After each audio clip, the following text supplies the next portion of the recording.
second lecture in the 1986 Elizabeth Seton Lecture Series. This series, as you know, is sponsored by the Sisters of Charity and coordinated by the Religious Studies Department of the Mount here.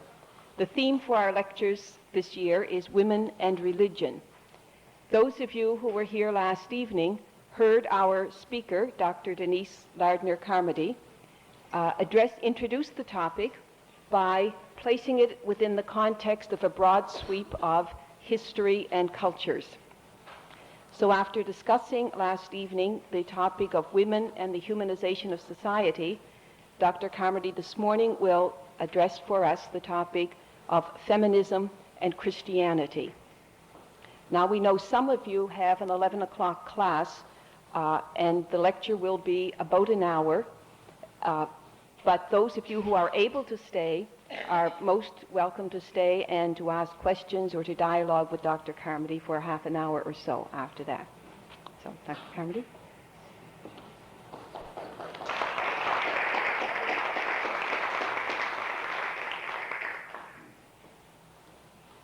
Good morning. My first question is, can you hear me? All right. If at any point you can't, would those who are unable to just wave to me, and I hope I will then begin to speak up even more forcefully. Given the time constraints of this morning, I'll try to be very, very careful of watching my own time here with, I hope, the ability to end at a point. Your bell will ring at 5 of the hour, I take it, when all of you would probably, most of you would probably have to exit, but I'm aware that some of you will have to go to buildings at the other end of campus and maybe leaving a little earlier than that. I certainly understand that. You will probably have to pay a toll at the door, but beyond that, I won't take offense. This morning, the topic being feminism and Christianity, I've made 4 subdivisions: Jesus and the New Testament, snapshots from Christian history, feminist problems with Christianity, and theological resources for solving these problems. Jesus and the New Testament. Within the constraints of contemporary Judaism that was quite patriarchal, Jesus was remarkable for treating women as the equals of men. One can gain this conclusion simply by reading the 4 Gospels. And just to cite a few examples from that, you look at the parables themselves. Scholars show that there is a real even-handedness in Jesus' use of the parables. For instance, when he speaks of the man who goes out and sows seed, that image there, of course, of the sowing of the seed and the farmer who's doing it, the farmer represents God, God who spreads his grace or his message or his love throughout the world indiscriminately, waiting for the yield to come. But there's also, of course, a parable about the woman who leavens the flour, and she leavens it in such fashion that the flour is totally leavened with the yeast. Again, the idea of God distributing his grace or his love or his word among all peoples. And there, of course, the woman being the model of God or for God. The shepherd who goes out to seek the lost sheep and seeks diligently, leaving even the 99 to seek out the one that is lost, and the rejoicing that occurs. An easy image for the notion of God and God's providence and love.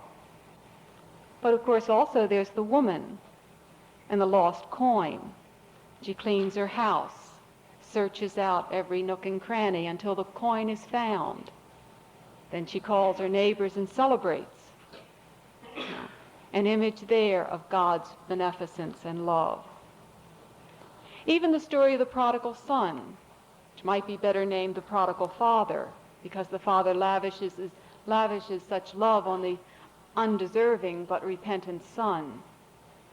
Still, too, though, we have the widow who gives her last mite, in the temple collection, giving all that she has.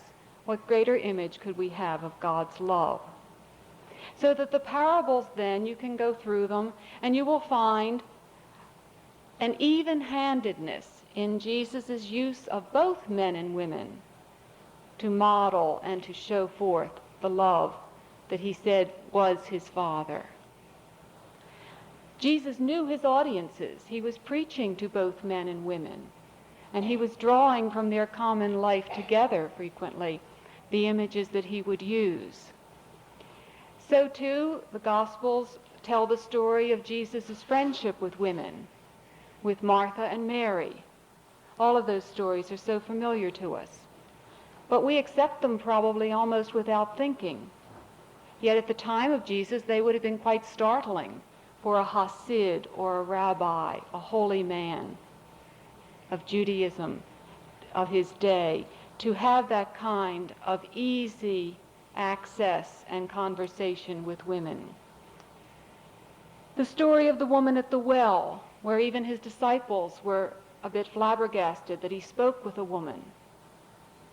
The Samaritans, who were the enemies, in effect, of the Jews of the day, looked upon all Samaritans, men and women, as renegades. And the Jews had a name for them, saying that all Samaritans were menstruants from the cradle, probably the worst kind of image that could be placed upon man or woman. But the image there, of course, the fear of blood and the denigration of women combined in the one image. And yet Jesus dealt easily and confidently with such a person. Jesus cured men, but Jesus also cured women. Jesus raised the son of the ruler who came to him, the centurion, but he also raised the daughter there, rather, but he also raised the widow's son at her request. So all the way through the Gospels, then, you have this wonderful even-handedness. In a new scholarly study called Women in the Ministry of Jesus by a British scholar, Ben Witherington III, there's a close analysis of the texts that bear on Jesus' treatment of women. And I'd like to take a moment or two to read from a review of this book that my husband, John Carmody, just wrote for Horizons, the journal for the College Theology Society. I'm quoting from the review now, which in turn will quote the author. The work has 4 main chapters and interests: women and their roles in Palestine, women in the teaching of Jesus, women in the deeds of Jesus, and women in the ministry of Jesus. Dealing with the relevant rabbinic materials, Witherington surveys the situations that one would consider the context for Jesus' dealings with women, and after proper specification and nuance, he concludes, quote, "It is fair to say that a low view of women was common, perhaps even predominant, before, during, and after Jesus' era," close quote. Concerning the teaching about women that one can attribute to Jesus, he concludes that some matters are provocative and contrast with the views common in Jesus' day. For instance, by challenging the prevailing views of Korban, the notion that one would dedicate one's material possessions to God and thereby avoid having to give it to the needy, particularly to one's parents. By challenging these views, Jesus strengthened respect for both parents by warning men more about their own lust than about the wiles of women. Jesus' teachings about marriage and divorce probably freed women from some stereotypes and gave them greater marital security. Third, Jesus was more positive about the single, unmarried state than most of his contemporaries were. And last, as we saw above, the parables indicate that Jesus deliberately paired women and men in his examples about the kingdom, and so stressed their equality as objects of God's grace. Through his deeds, Jesus rejected the rabbinic ideas of sickness and sin that made women defiled by blood. His familiarity with women, both Jews and foreigners, ran counter to the rabbinic norms and suggested both a lack of fear of women and a special concern for their religious needs. Women often are accepted as examples of faith. Remember the woman who wanted a cure for her daughter, and Jesus even rebuked her, saying, why should I even bother with you? Simply calling her almost a dog. And she replied with the idea that even a dog is allowed to take the crumbs that fall beneath the table. And then his response, your faith is such that he had to marvel himself. In contrast, then, with the prevailing prejudices, Jesus showed women as examples of faith. The upshot, then, is that for Jesus, women are as worthy as men to receive the benefits of God's love and salvation. The author's fourth topic, women in the ministry of Jesus, runs to the conclusion that in contrast to contemporary rabbinic custom, Jesus taught women and allowed them to follow him. His mother Mary is not idealized in the Gospels. Martha and Mary serve as examples of women in the process of becoming disciples. And from Luke 8 on, women travel with Jesus, and women prove themselves the most faithful of the disciples at the time of the Passion and Resurrection. Thus one concludes that the New Testament wants to present women as valid witnesses and genuine disciples, offering feminists today more to cheer than to fear.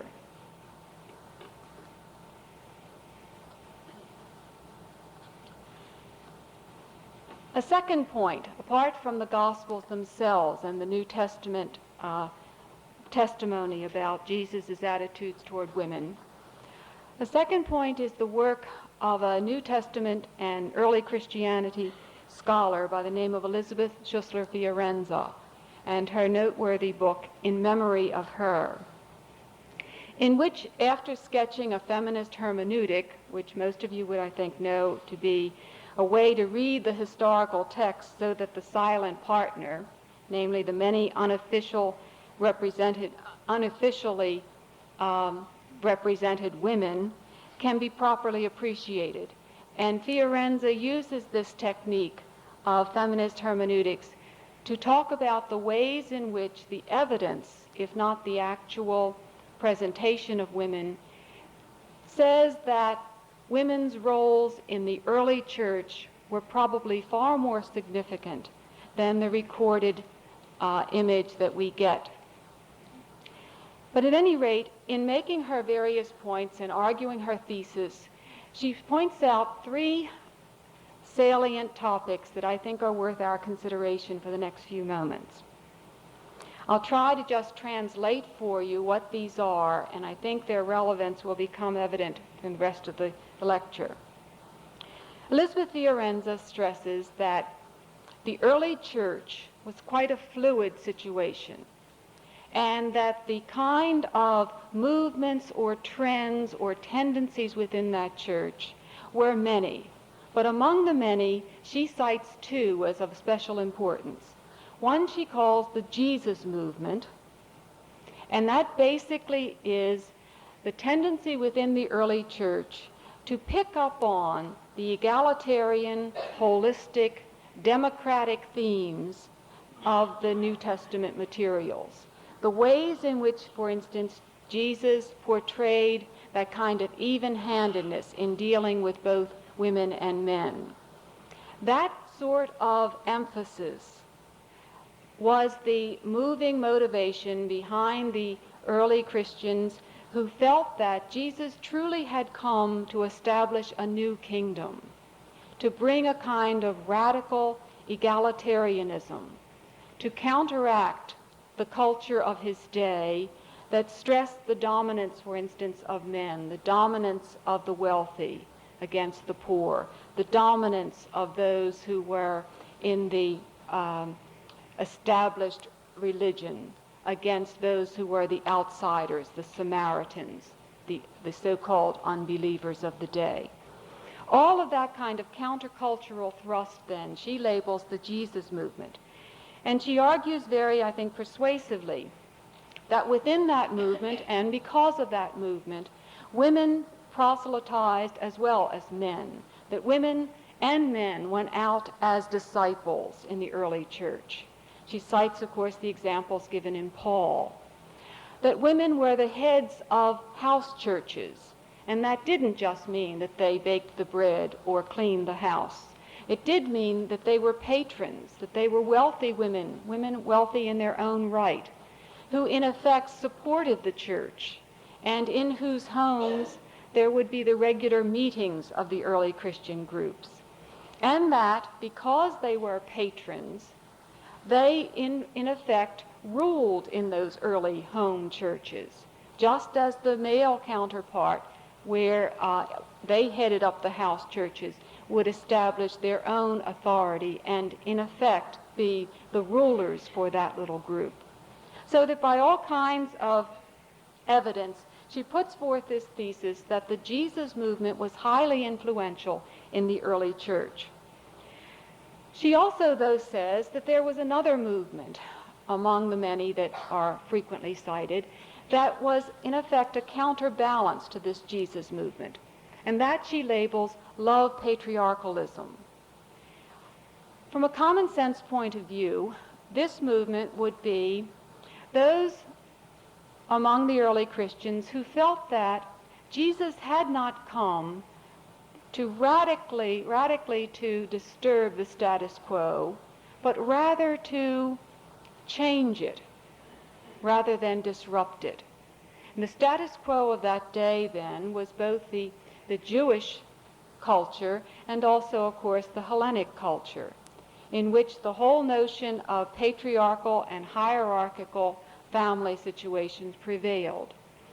So their argument would be Jesus didn't come to destroy that, but to subtly change it so that you had, instead of a patriarchalism in which the father literally had life and death control over wife and children, to change that into a love patriarchalism where the social structure, the cultural structure would remain the same, but that the dominant notion of love would be the prevailing motivation, so that the father would rule by love and by example rather than by a kind of tyrant, even if a benevolent one.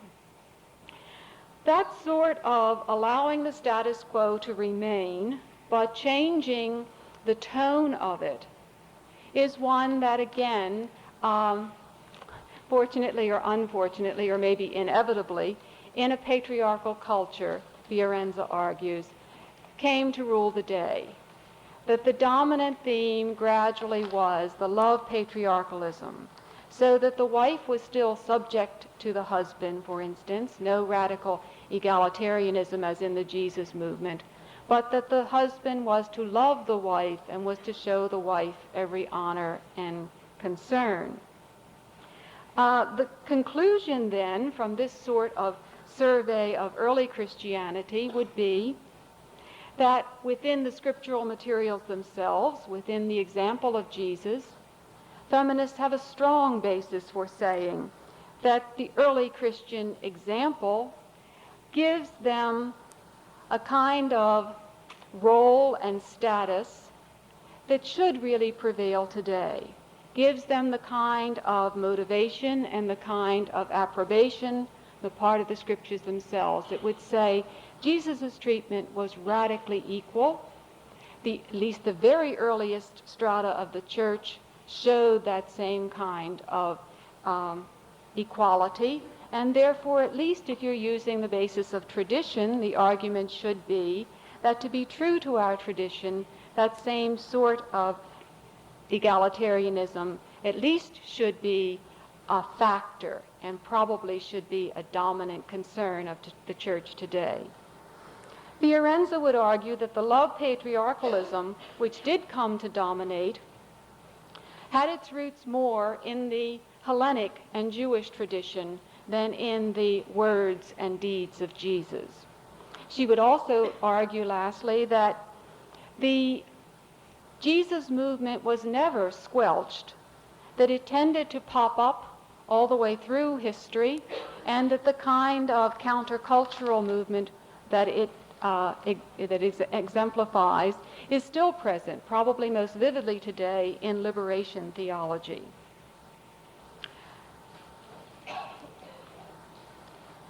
What then, if this be the case, were some of the reasons why the Jesus movement and its influence did not prevail? Well, by looking at what I label snapshots from Christian history, I'd like at least to present a few arguments that might clarify that situation. Scholars argue that the first, say, 3rd through 5th century in the church saw not only a church that was becoming much more comfortable within the empire, a church that was having its ability to proselytize openly, a church that was relatively free of persecution, but a church also that was experiencing a worldly bent. And that coziness within the empire and with the powers that be led many within the church to think about what we call today a consecrated religious life. In other words, the rise of monasticism. And that the tendency within the church relatively quickly was to move away from the life of the hermit and to begin to join in community life, and a life, therefore, particularly in stressing the male monasticism, the life in which the role of celibacy became very important. Celibacy is a gift. It is a beautiful and wonderful sacrifice that one makes to God, but it is also a very difficult and arduous lifestyle. And as we see, as scholars look at the materials from the early monastic tradition, they frequently point out that there is a misogynism that runs through those written materials. Scholars who know Buddhism are equally struck by the fact that monastic tradition within Buddhism shows parallel materials. My interpretation of those materials is not that there was a deliberate effort to denigrate women, rather that an effort to support and to help the men to sustain their life of celibacy, there became a tendency to place women and marriage in less than attractive roles. Let me draw from my first example from Buddhism, since it's a little less touchy in terms of, I doubt if there are too many Buddhists here. But frequently within the monastic tradition, the young Buddhist monk was told to meditate on such things as the body of a beautiful woman after she had been dead and lying in the sun for 2 weeks. A psychological cold shower, to say the least. Bearing that in mind, then, when you read in the writings of a Jerome, who talks about marriage as being worthwhile only because it produces potential virgins for the kingdom, and speaks of children as squalling, burping, slobbering things that cling to the mother's shoulder, you can at least appreciate that although by our reading it would seem to be dreadfully antagonistic toward women, it probably was more in-house reading, which was to shore up perhaps the wavering vocations of the young men to whom he was writing. But you still have, even given those, you still have to deal with the fact that the fathers of the church did speak in very harsh ways about women. Tertullian calling women hell's gateway, speaking of the fact that Really, it was because of Eve, and therefore all the Eves that have come after, that Jesus, God's only Son, had to die. So that I always reflect on the fact that it was not really perhaps the Jews who were first thought of as Christ killers, but really women, because it was the sin of women and their tempting ways that caused the death of Jesus, at least in the eyes of that thinker.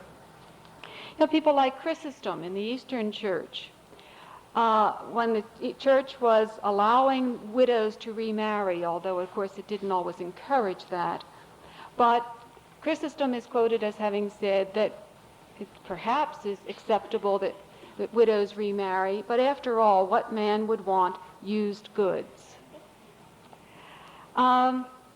So on through then, this whole notion of celibacy and the role that it played, I think, is quite significant. Not so much just for those kind of historical examples. I could go on with Augustine and the whole notion of the way in which procreation itself is the carrier of original sin, and the way in which procreation was thought of as the only possible reason for marriage, and that the ideal marriage would be one in which procreation would occur without any feeling of desire, that it would be as much an act as my raising and lowering of this glass case, that it would be without the drive, which he felt was a drive sinful, at least as it is translated frequently in theory, if not in practice. Now, how you can have a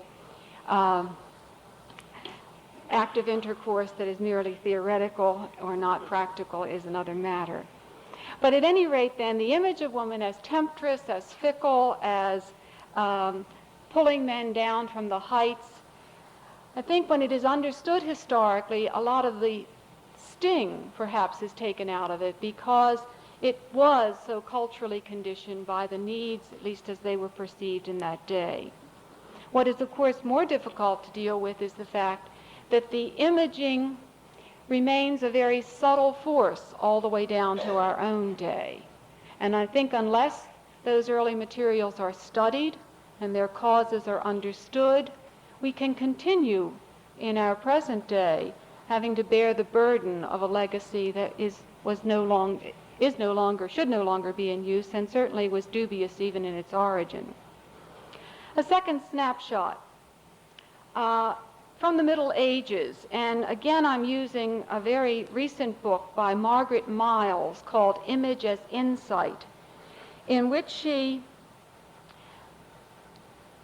her thesis is that instead of relying only on the written word for our image of the impact of ideas on people, particularly in the Middle Ages, we should go to visual images, to the images of art, to see how, for instance, women were portrayed. Because after all, her argument is, people went to see those pictures. They studied those statues in the various churches. They viewed the art, particularly the religious art. And in a culture that was probably far more visual than ours today, it is highly likely that these images had a very strong influence on the women of the day. At any rate, that is her thesis, and I'd like to quote briefly from some of the arguments that she uses. After sketching the importance that vision had acquired in the culture of 14th century Italy, Miles studied the depiction of the Virgin and Mary Magdalene, especially in such paintings as those of Giotto, the meeting of the Virgin and Elizabeth, the crucifixion, and the lamentation. The paintings of the Virgin stressed the emotions that colored the different phases of her physical life. Complete intimacy with the suckling infant, utter grief at the death of Jesus on the cross, and finally, queenly compassion from heaven. In this Marian imagery, all Tuscans, but especially women, could see the crucial role that feminine emotion played in the drama of Christian salvation. The Virgin Mary, of course, was a difficult role model. The Orthodox Christian theology of the 14th century assumed that she had conceived and delivered Jesus virginally. Yet, this freedom from all sexual constraint itself bore a heavy symbolic message. Perhaps women weren't merely the physical pleasure, fertility, and domestic service their bodies could provide. Miles argues that enough young women heard this message to fill the late medieval convents. Still, both Giotto and his times seem to sense that the feminine persona of the Virgin needed a complement, and they found in Mary Magdalene a stunningly successful one. The tradition assumed that Magdalene had been a sinner, cleansed by Jesus, and that her love, displayed in such biblical scenes as her drying the feet of Jesus with her hair and clinging to Jesus after the resurrection, was impassioned. So Mary Magdalene appears with flaming red hair flowing down her back.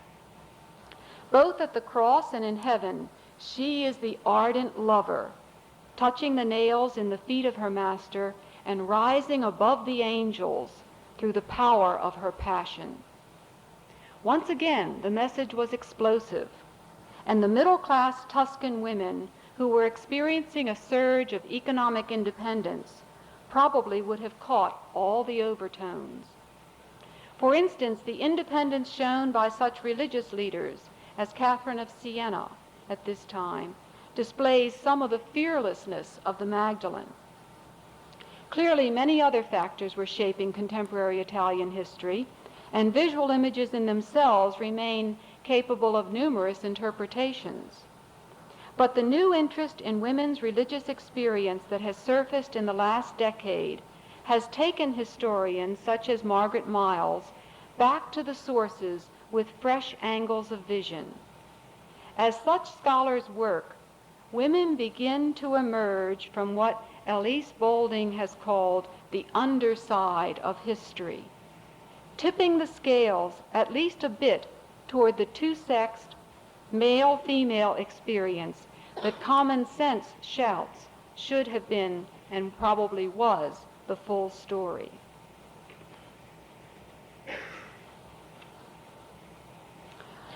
If then we turn for our third snapshot to sort of keep rounding out this picture, I'd like to look briefly at the period of the Reformation and modernity.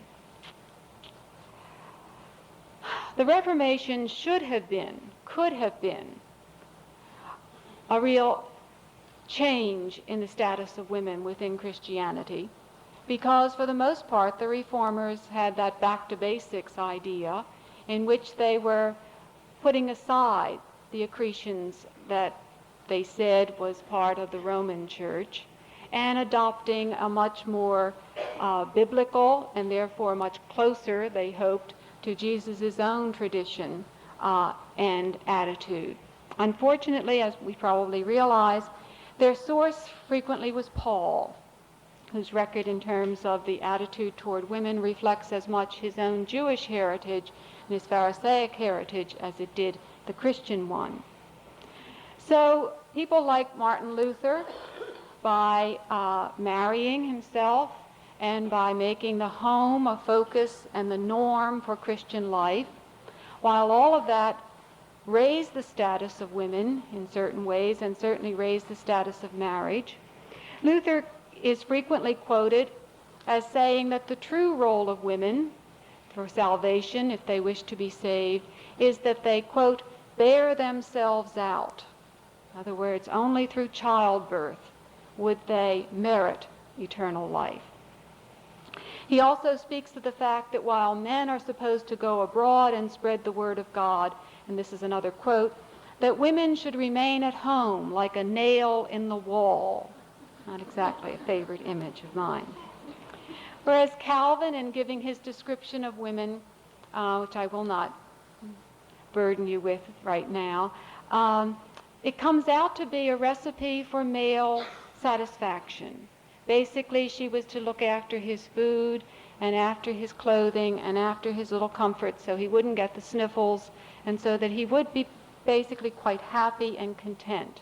And that seemed to be not only woman's full fulfillment, but also the way in which she was to achieve eternal salvation.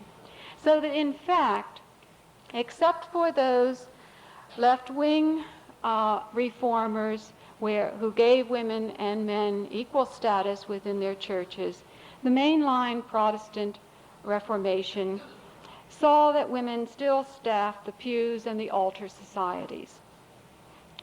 Within Catholicism, the picture was certainly no better. I'll only take one positive example, and that is a quote from Bishop Carroll to Mother Seton, which I thought might be of special interest to you. This quote is from 1811.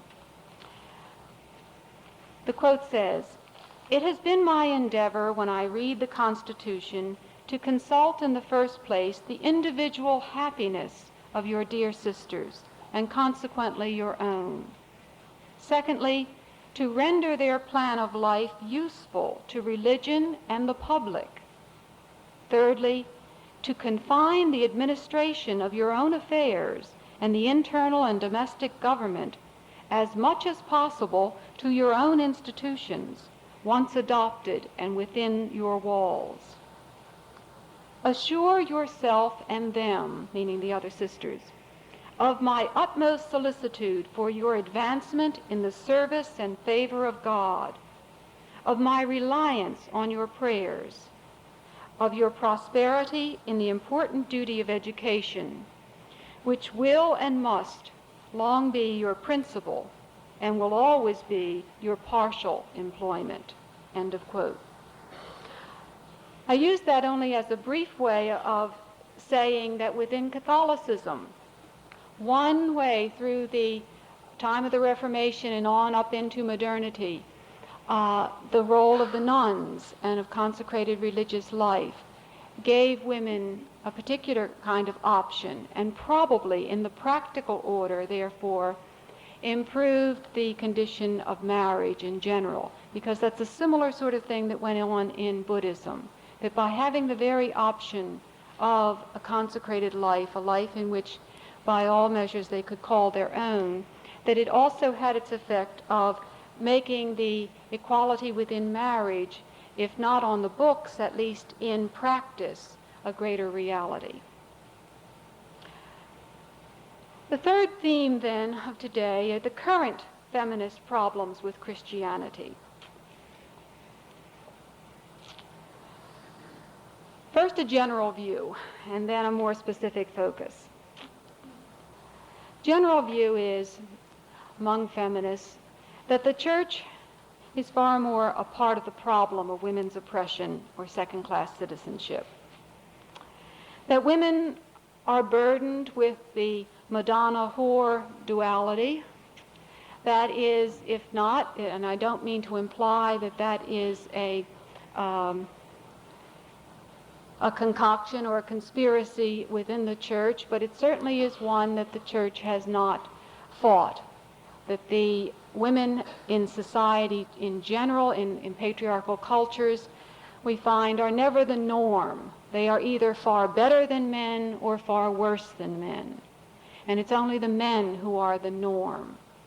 While that's a cultural reality, one of the things that unfortunately happens in most religions is that that gets a religious gloss on it. That there are ways in which the elevation of women beyond what any woman could possibly achieve is put forth in terms of, in Christianity, in terms of the Virgin Mary, and that the denigration of women is continued through either the kind of quotes of those early fathers, or at least from the attitudes that come down to us from that time.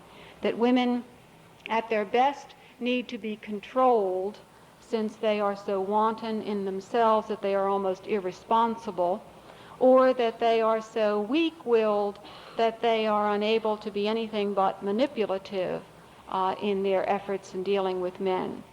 which if you think about it doesn't say much for men either, if it's a case where they can be so easily manipulated. So that we are faced with the legacy of Eve, with things like Peter's weaker vessel, the whole notion that by and large the Christian churches, and in particular those of fundamentalist tendencies, have continued that kind of attitude of women as needing protection and therefore in some ways of being always at the mercy of the male. Two specific foci that I'd like to spend a few minutes on, and I'm taking this from my latest book called The Double Cross, Ordination, Abortion, and Catholic Feminism. And the two foci are understandably, therefore, the question of the refusal of ordination to women and the question of abortion. The first I find relatively easy, if not to understand, at least to explain. And that is that it represents, I think, the best example of women's second-class citizenship, that 2/3 of traditional Christianity, Roman Catholicism and Orthodox Christianity, continue to refuse ordination to women. This is something that perhaps we can discuss more fully in the questions, but very briefly, my arguments are that the arguments against ordination are theologically and culturally out of date, that they are irrelevant, that they are invalid. People like Karl Rahner have pointed out the theological invalidity of such arguments, and people like Skillobex have pointed out that by better criteria, women should be held to be very suitable for ordination. Some more on that sort of thing we'll be taking up in this afternoon's lecture. But the message basically of feminists then, inside and outside the church, is that the church should get its own house in order before it preaches to the world about peace and justice. That women are and have been doing the work without receiving the status. And the status is not merely a matter of a pleasant kind of privilege, but it is, by status there I mean that they would have the power. And that remains, I think, a serious blot on Roman Catholicism. The second question of abortion I find much, much, much more difficult. The need for women to control their own sexuality, the need for women to have a say, the terrible jibe that makes the rounds always that if men could give birth, abortion would be a sacrament. That's a horrible kind of, I know, it sort of catches in your throat as you say it. I think they point out the kinds of things that cause feminists, particularly what might be generally called secular feminists, to point such an angry finger at the church's stand. For myself, I have to say I support the church's stand against abortion insofar as it is dealing and stressing the sacredness of life. That does not mean that I am saying it should be the last word.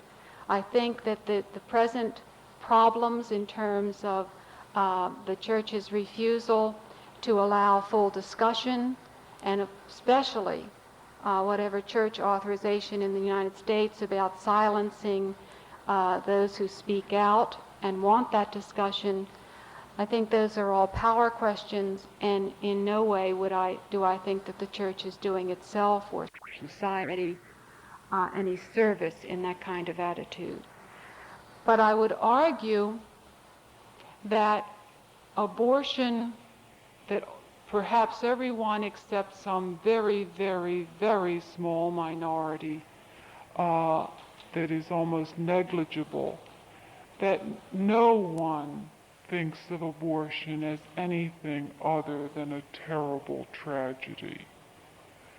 And I would argue that I would like to see the church's stand be one that would not only talk about and stress reverence for life, but that would take more and more positive steps toward ensuring that kind of quality of life that would make abortion an unnecessary tragedy.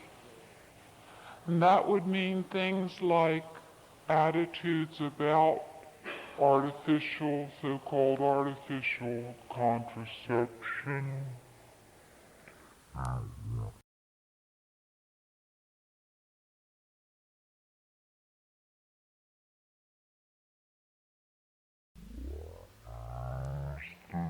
Say, as one of mine did, not bad treatment for a lay person. Actually, that was directed at both my husband and me, but it still comes oftentimes to the women alone. And a genuine effort to share power, both at the parish level and, of course, all the way through the hierarchical church. That then would stop being lip service and would start really saying that there is a radical egalitarianism at work. Secondly, theological reform. Particularly, it can take many, many different forms, but here I would focus on the use of language. That there be a real effort to redo the symbolism for God, to make bisexuality in terms of the notions of male and female more prominent, and to stress the transcendence that has always been part of our tradition. To make those two practical, let me just use one example. If our tradition has always stressed that God is beyond gender, that God is truly pure spirit, infinitely perfect, then my practical question becomes, why then not refer to God as frequently as female as male? Why not use female pronouns where they are appropriate as readily as we use male? And if in this day and age we are fully conscious, as we should be, that the early use of the male pronoun exclusively was the part of the conditioning of the patriarchy, if then we have that kind of historical consciousness, why can't we begin to set it aside? I realize on a practical level that that's often very disturbing. Being disturbed can be the first step toward really examining one's faith and moving to a closer relationship to God. Complacency is frequently the enemy of spiritual progress. So I'm not satisfied with those who say, men or women, well, it upsets me to hear God referred to as she. My short answer is good. My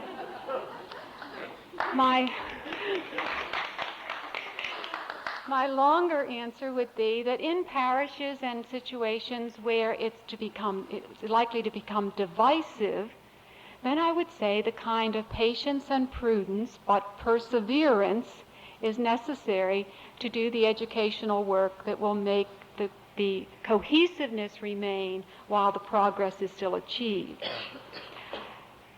The reason there, in short, and I will be very brief on this point, is that here comes another of those little wag sayings, but Mary Daly once said that as long as God is male, the male is God. And that really does have social repercussions, okay? Third point, the application of the theology of reconciliation, and this is my final point for those of you who are needing to leave. I would like to see the church at every level ask forgiveness for past sins and slights.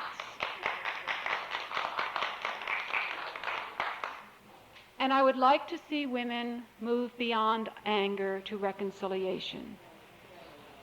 We have to put that kind of anger behind us because, for the most part, it becomes corrosive of our own personality. I think then I would like to see all of us focus on the kind of new life in the spirit of the risen Christ. Would like to see then in that spirit of reconciliation in the old style, and I assume it pertains even today in the new church, the notion that most times reconciliation carries with it a penance that we take with us. On the part of the church, I think I've outlined a sufficient life of penance. If it began to implement those practical steps I spoke of before, it would have enough penance to do. On the part of women, I would assign the penance that we avoid with as much spiritual strength as we can muster the sin that is predominant in our nature. That sin is not pride. That is more a male sin. Our sin is weakness and cowardice and low self-esteem. We have to begin and daily fight to maintain a growing sense of our own worth and power, and a growing conviction that God will be with us as we fight her battle. Thank you.